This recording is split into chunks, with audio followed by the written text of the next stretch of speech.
আচ্ছা, একাকিত্ব আর নির্জনতা এই দুটো শব্দ শুনলে মাথায় কি আসে? দুটো কি একই জিনিস? মানে একা থাকা মানেই কি লোনলি ফিল করা? অনেকেই কিন্তু এটাই ভাবেন। কিন্তু সত্যি বলতে কি, এই দুটোর মধ্যে বিশাল একটা পার্থক্য আছে। বলতে পারেন আকাশ পাতাল তফাত। তো চলুন আজকে এই ব্যাপারটা একটু ভেঙে দেখা যাক। আর এটাও বোঝার চেষ্টা করা যাক যে কেন মাঝে মাঝে একা থাকাটা আমাদের ব্রেনের জন্য আসলে খুবই ভালো একটা ব্যাপার হতে পারে। কিন্তু একটা প্রশ্ন থেকেই যায়, তাই না? আমরা একা থাকতে এত ভয় পাই কেন? একটু ভাবুন তো, চারদিকে এত মানুষ, সব সময় এত হইচই, এত ব্যস্ততা, তারপরেও একা হয়ে যাওয়ার ভয়টা যেন কিছুতেই পিছু ছাড়ে না। একটা অদ্ভুত অস্বস্তি কাজ করে। ব্যাপারটাও বেশ অদ্ভুত, তাই না? আমরা তো এমন একটা সময় আছি যেখানে সবাই সবার সাথে ২৪ ঘন্টা কানেক্টেড। হাতে phone, social media, messaging apps, মানে যোগাযোগের তো কোনো কমতি নেই। কিন্তু মজার ব্যাপার হলো, এত কিছুর পরেও আমাদের মধ্যে অনেকেই আগের চেয়ে অনেক বেশি একা বোধ করেন। এই যে সারাক্ষণ কানেক্টেড থাকার একটা দুনিয়া, এর ভেতরেও কেমন যেন একটা শূন্যতা কাজ করে। আর ঠিক এই জায়গাতেই আমরা একটা বড় ভুল করে ফেলি। নির্জনতার যে একটা দরকার আছে, সেটাকে আমরা একাকিত্বের কষ্ট ভেবে গুলিয়ে ফেলি। তো চলুন আর দেরি না করে মূল পার্থক্যটা একটু পরিষ্কার করে বোঝা যাক। একাকিত্ব আর নির্জনতা আসলে জিনিসটা কি? প্রথমে আসি একাকিত্বের কথায়। দেখুন, একাকিত্ব বা লোনলিনেস হলো একটা নেগেটিভ ফিলিংস। এটা তখনই হয় যখন কেউ একা থাকতে চায় না, কিন্তু তাকে একা থাকতে হচ্ছে। মানে এটা একটা চাপিয়ে দেওয়া অবস্থা। এই যে একটা কষ্টকর বিচ্ছিন্নতার অনুভূতি, এটাই একাকিত্ব। এটা অনেকটা ব্যাটারি ড্রেইন হওয়ার মতো। আমাদের ভেতরকার সব শক্তি যেন শুষে নেয়। আর নির্জনতা? ওটা কিন্তু ঠিক তার উল্টো। নির্জনতা বা সলিটিউড হলো একটা পজিটিভ ব্যাপার। এটা হলো নিজের ইচ্ছায় নিজে বেছে নিয়ে একা থাকা। মানে এটা একটা চয়েস, নিজের সাথে একটু সময় কাটানোর জন্য সচেতনভাবে নেয়া একটা সিদ্ধান্ত।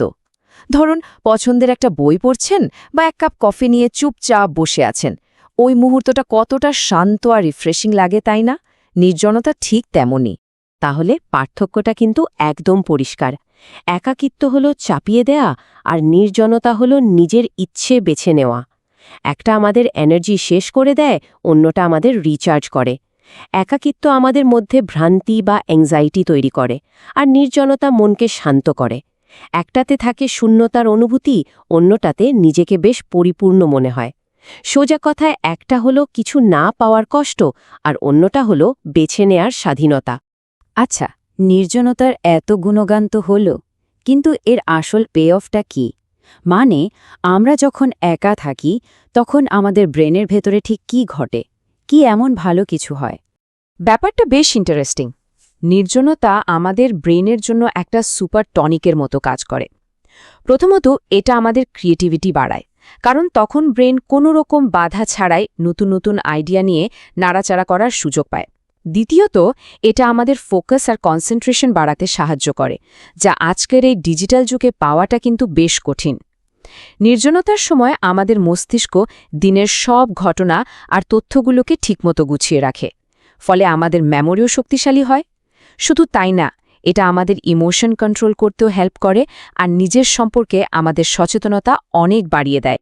এই মেমোরির ব্যাপারটা আরেকটু বলি। নির্জনতা আসলে আমাদের ব্রেনকে একটা খুব জরুরি কাজ করার জন্য স্পেস দেয়।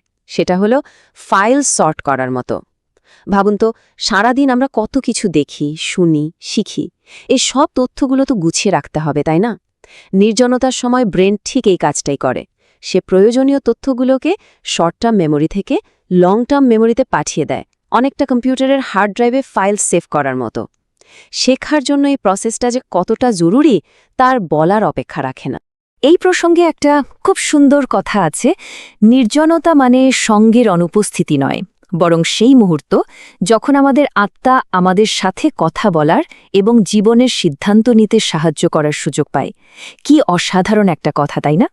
এটা আসলে কোনো খালি জায়গা নয়, বরং নিজেকে শোনার, নিজেকে বোঝার একটা দারুণ সুযোগ। তো থিওরি তো অনেক হলো, এখন প্রশ্ন হলো বাস্তবে এটা করব কিভাবে?